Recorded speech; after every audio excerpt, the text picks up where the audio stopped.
ময়মনসিংহের ত্রিশাল পৌরসভার ২০২৬-২৭ অর্থ বছরের জন্য ৩৯,১৪,৭২,৭২৯ টাকার প্রস্তাবিত বাজেট ঘোষণা করা হয়েছে। একই সঙ্গে পৌর নাগরিকদের অংশগ্রহণে অনুষ্ঠিত হয়েছে গণশুনানি। সোমবার ২২ জুন দুপুরে ত্রিশাল পৌরসভা মিলনায়তনে আয়োজিত অনুষ্ঠানে দায়িত্ব গ্রহণের পর প্রথমবারের মতো বাজেট ঘোষণা করেন ত্রিশাল উপজেলা নির্বাহী কর্মকর্তা ও পৌর প্রশাসক মোহাম্মদ আরাফাত সিদ্দিকী।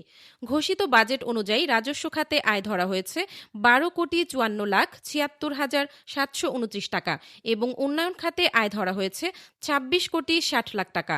অন্যদিকে রাজস্ব খাতে ব্যয় নির্ধারণ করা হয়েছে ১০,১,৩৬,২৮৭ টাকা এবং উন্নয়ন খাতে ব্যয় ধরা হয়েছে ২৬,৬০,০০,০০০ টাকা। বাজেট ঘোষণার পাশাপাশি পৌরসভার উন্নয়ন কার্যক্রম, নাগরিক সেবা ও ভবিষ্যৎ পরিকল্পনা নিয়ে গণশুনানির আয়োজন করা হয়। এ সময় উপস্থিত সাংবাদিক, সুধীজন ও পৌর নাগরিকরা বিভিন্ন বিষয়ে প্রশ্ন উত্থাপন করলে সেগুলোর জবাব দেন পৌর প্রশাসক মোহাম্মদ আরাফাত সিদ্দিকী।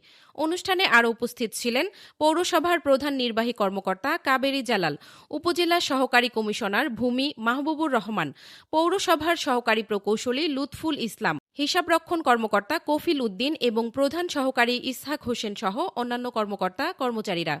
পৌর প্রশাসক বলেন, নাগরিক সেবার মান উন্নয়ন, অবকাঠামোগত উন্নয়ন এবং একটি আধুনিক ও জনবান্ধব পৌরসভা গড়ে তুলতে এ বাজেট গুরুত্বপূর্ণ ভূমিকা রাখবে।